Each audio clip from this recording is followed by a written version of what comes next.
the low FODMAP diet is good for some people, but not for everybody. So it's a good catch-all, a good approach to start off with a lot of people. Just finding out what the root cause of the IBS is helpful.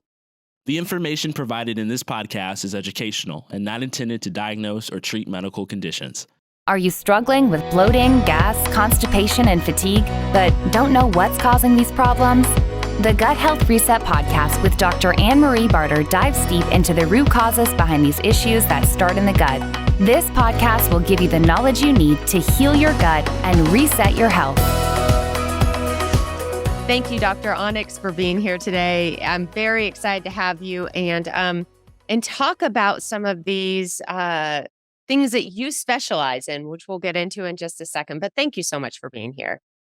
Thanks so much for having me on your podcast. I'm very excited to be here and sharing the excitement of gut health with your listeners, right? Yeah. Tell me what got you passionate about gut health, and what kind of made you go in this direction to start holistically healing people's guts? Yeah, so my interest really started with my brother, one of my siblings, who was diagnosed with IBS, and he was having bloating and issues after eating, and that's why I realized, I guess when it sort of strikes close to home, then you realize really how common this issue is. And even though my background is in medicine and conventional medicine, I do understand that there are some limits to conventional medicine, and there are a lot of patients who have got issues who are not helped with conventional medications, and that's why it was so important for those patients and people like my sibling to have access to alternative approaches that have been shown to work for gut health. And so that's when I got interested in exploring some of these alternative approaches, such as diet. For example, he was on the low FODMAP diet, and there weren't a lot of available products in the market at the time for him. And so we started off with the low FODMAP diet, and then as I got more invested in the community and part of the community, I understood more and more some of the gaps, some things that are not treatable by Western medicine, and so how important it is to not just look at medication, but to look at everything holistically and at diet. Think of the mind-gut connection, and think of all that when you're treating people who have gut health issues. Yeah, so I like that you mentioned the low FODMAP diet. I feel like there's it can be recommended, and some people shy away from it because it is incredibly restrictive, but it does certainly help with things like IBS and SIBO. So, I think one of the biggest comments that patients say to me on the low FODMAP diet is it's hard for them to do it because it can be so restrictive. So when you're working with folks, how do you encourage them to continue, or how do you modify to make it a little easier for people that are struggling? Yeah, that's such a great point, because you're right. And a lot of people find it very restrictive, and it's not just eliminating one particular type of food. It's a whole bunch of foods, and then you have to keep track of them, and then you can have the food, but then you can only have a certain amount. So it does get confusing for people. And so, and also one of the high FODMAP foods is onion and garlic, for example, which is in so many foods. So it's, just removing onion and garlic from your diet can make it, can shrink your diet extremely into a very extreme amount that can be very difficult for people to follow. So what we do recommend is, for people who absolutely cannot follow the low FODMAP diet, or for people who want to try their toes, to sort of dip their toes in and try it a little bit and see if they can get some relief, is something like a low FODMAP light, where you eliminate the most common triggers like onion and garlic, you eliminate milk, and gluten, wheat, and although you're actually not eliminating gluten, a lot of products that have gluten also have fructans that are not that are high FODMAP. So you eliminate things like that. A few items like that are the most common culprits, and then you work from there. So that's a modified and low FODMAP light diet. Now, and then also we provide a lot of resources for people to stay on the low FODMAP diet. There are apps out there that they can follow that make following the low FODMAP diet easier. So, we suggest using that if you can. Working with a dietitian is always recommended, but it's not possible for everybody. And, also you don't always have access to the dietitian when you need them, because it's not generally an on-demand thing. So when you have questions, looking at the resources out there and taking advantage of that it's very helpful. And then also for some people, there's also a mindset part of it, just getting their mind and encouraging them to continue on the diet, because you might not see results immediately. You could fall back like any other diet. Maybe one day you fall back on the diet, and then you get very, it's like, oh gosh, I'm falling back on the diet. It's terrible. Like I can't continue and stuff like that. And so having a coach or somebody that can help with the mind, God aspects of it can also be helpful. So those are all the things that we recommend for people, to try in various situations just to help them get through the diet. Yeah, it was interesting. There was a study that came out in 2017 that was pretty hard on the low FODMAP diet, and we definitely know that it works. It's very helpful for IBS, and a lot of people naturally eliminate gluten and eliminate dairy, and then they notice some huge improvements when they will eliminate something like onion and garlic out of their diet, like the low FODMAP light diet. So people just start to realize that, but the criticism of this study actually said, hey, like you're changing the gut microbiome in a not so favorable way. What's been your experience with that? Do you feel like is that a true? Because that's not been what I've found personally. Yeah, I do agree with you. There have been quite a few papers that have talked about that. That there's a potential for changing the gut microbiome, and it could be negative. And so I think for that, what I would say in that case is that what we should probably do is not, it's not something. Low FODMAP diet is not a long-term diet, so not encourage patients to stay on it, right? At least for me, I feel that if you're not staying on it long term, and you just find out what the issues are and you eliminate those foods, and then you get back to your normal diet as much as possible, then that's no longer an issue. So as much as possible, we try and emphasize to patients that, it's a short-term diet, it's, and if they do have effects, which I have, like you, I haven't really seen that. Right. But, maybe taking probiotics would be helpful, but I haven't seen that at all. And, I expect for a lot of patients, it's just a short-term thing, and they will get back to as much as the regular diet as they can once they've identified their triggers.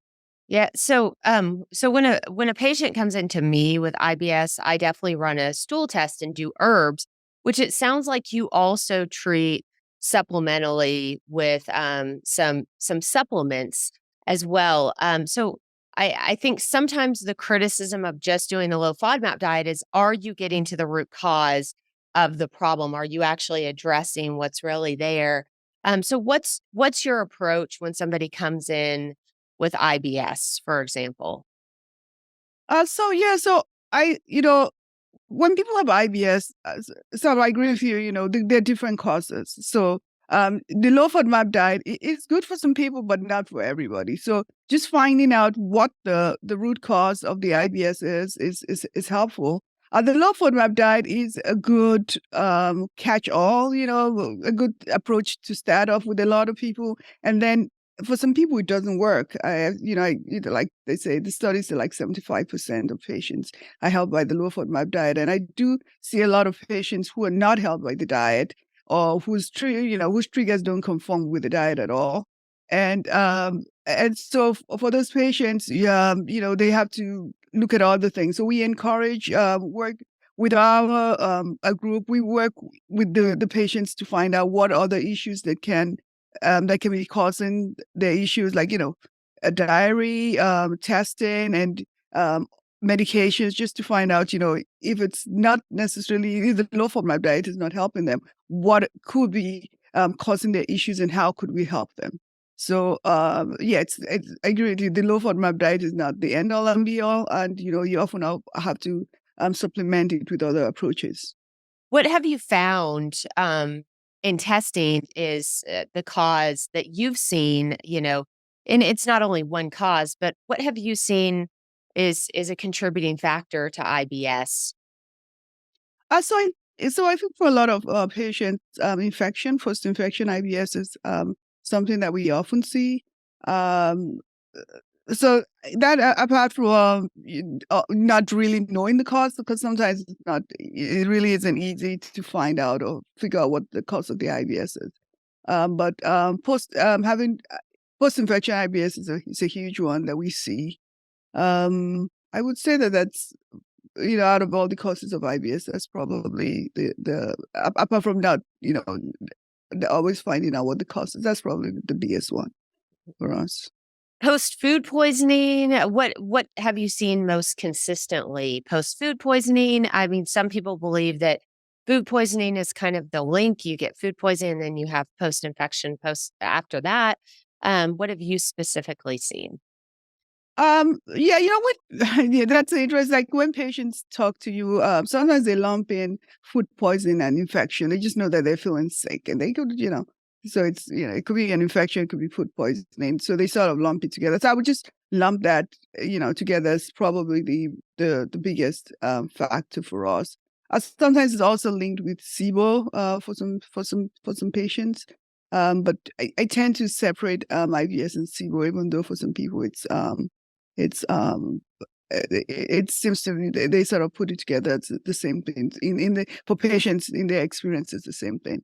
And then you also have patients with IBD who sometimes have IBS symptoms. So that's another group. But I sort of think of that as a little bit distinctive situation. Okay. Yeah, and you also say that you believe stress is maybe also a contributing factor, or maybe even practicing some stress reduction techniques to help. How do you feel like stress plays a role in IBS? Yeah, for a lot of patients, it could be a flare, it could cause flares, or it contribute to a flare. And so that's, as we know, the mind-brain connection is there. And so having things that we feel, the gut-brain connection, that's through the vagal nerve, is something that often for a lot of patients either causes a flare or exacerbates a flare. So we do find that for a lot of patients, mind-brain techniques, relaxation techniques helps.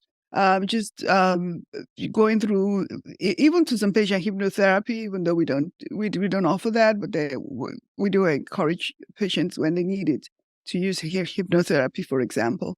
Could help them by just controlling the link between the brain and the gut, and doing that will relieve or stop flares. So that helps.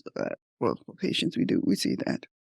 Have you seen trauma be a link to IBS? They have shown in the literature a link to sexual assaults and sexual trauma as a result, and we know that IBS is more common in females, and I think they definitely have a higher likelihood of being sexually assaulted. Have you seen any link between any sort of trauma in IBS?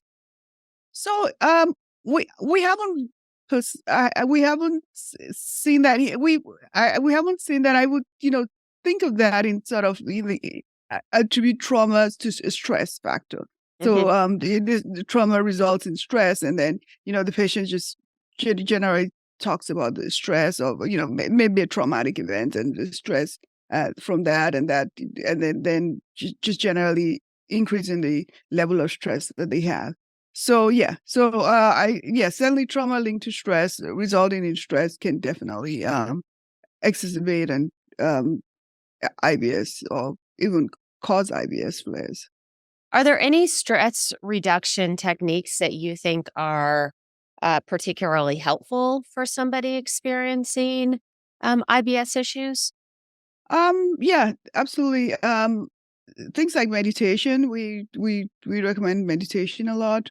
Mind body relaxation techniques can help. Hypnotherapy helps. I personally experienced IBS when I was in a stressful job. And I was an executive at the company, and was an extremely stressful job. And I went to the ER a couple of times, actually, with this horrible abdominal symptoms of pain, basically, and cramps. And they did everything, ultrasounds, testing, and nothing was found on two or three occasions. But once I left that job, the stress evaporated, and I haven't had issues since. So I, can certainly imagine being in a continually stressful situation can be very very tough in terms of causing IBS flares and exacerbating them. So so we find the mind body techniques, relaxation, like I said, meditation, very helpful for such patients. Yeah, I think you bring up a really good point. With the stress or being in a stressful job and having a flare. And to me, it appears that a lot of people are under either stress from old trauma or stress Mhm. from a continued, like a job that is just highly stressful, or it's perceived stress, right? I mean, Yeah. like whatever you've experienced before, if this is kind of the upper level for that, it's too much. I personally, and I don't know about you, but I find that people are kind of addicted to their stress. So if somebody, if you went to go get help for that and someone said, hey, it would be a really good idea if you quit your job, on the first Yeah. visit, or maybe the ER to see somebody. I mean, I don't know. Most people don't. I don't know if that would have been a step you would have made, but I think it's really hard for people to make that initial step. I'm not sure what your experience has been. Oh, yeah, it is. I agree with you. And, in this situation of, the last few years where people, and that's actually something else we've seen, where people have lived in a situation of constant stress with COVID and the pandemic and the restrictions, and everybody worried about the situation, and then the economy and everything. It's just been it's right now a really stressful time for a lot of people, of ongoing stress. And, you have all the endorphins, everything, all the stress response at high alert, all the stress at response hormones at high alert. And can definitely see that. You also talk about evidence-based strategies to help with it, to heal your gut and help with gut health. And I know that we've already talked about some of those strategies already, but what are some other strategies that are evidence-based to really help with your gut health? So we, apart from the low FODMAP diet, if you're having issues, and for some people, there's also an element of gluten intolerance, or intolerance to certain foods or chemicals, which you should in food, which people should definitely look at. And if they haven't got issues, and eliminate those from their diet. So there's the fail-safe diet, for example, the low histamine diet. So there's quite a few dietary strategies that one could look at apart from the low FODMAP diet to help with gut health. Also, probiotics in certain patients could be helpful. For example, if somebody's taking antibiotics, for example, and you don't want to clear out your gut bacteria, your helpful gut bacteria, and end up with something like a chronic infection. So in that case, probiotics could be helpful. Just making sure you take enough fiber in the diet. I think that's just helpful that's just good gut hygiene for everybody, whether you're having gut issues or not. Just make sure you're going, regularly, and that also helps with things like colon cancer. Having a good diet, getting rest and exercise, drinking enough water, staying hydrated. Those are just general principles that we recommend for good gut health. Awesome. Are there any topics that I didn't cover that you think are maybe important to cover on gut health? I guess one thing I would say is, I see a lot of people who have gut issues or accepting them and just trying to live with them. So I would urge, if you're having, something like diarrhea every morning, or you can't go out because you're afraid that there's going to be an accident, or you can't enjoy yourself with people, and your life is restricted in any way because of gut issues, I will, say you don't have to accept it. You can look for help. You don't have to, if your doctor is not, your healthcare provider is not taking you seriously, or you're not getting the help you feel you need, you should look, you should look at for somebody else to help you. You don't have to accept it. And so I feel that in the healthcare system that we have today, the way people have just like 15 minutes or 20 minutes appointments with a healthcare provider, and that's just really not enough. For some people, if you have chronic gut issues and you need a provider, you need to look for a provider who has the time and the expertise to really make sure that you get the help for your gut issues and get to the root cause of your gut issues. So, yeah, that's. I don't think that our healthcare system is necessarily geared towards helping people with chronic gut problems. Yeah. Yeah. Well, thank you very much for being here. Where can people find you if they want to get in touch with you? Yeah, so we at casadosante.com, and we're also on all the social media platforms, Facebook, Instagram, Twitter, and we share as much information as we can on gut health, just to help people feel better. Awesome. Well, thank you so much for being here. And to everyone else out there, thank you so much for listening. And just shoot us a message. Let us know what you want to hear more of, and we will work on getting that on the show. Thank you so much.